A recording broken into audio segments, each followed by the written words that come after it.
vertical parking adjustment within the car lot. Your car was parked too close to the right car.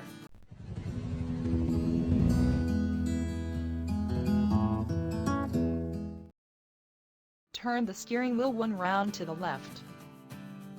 The desired distance depends on how far you want the vehicle A to go.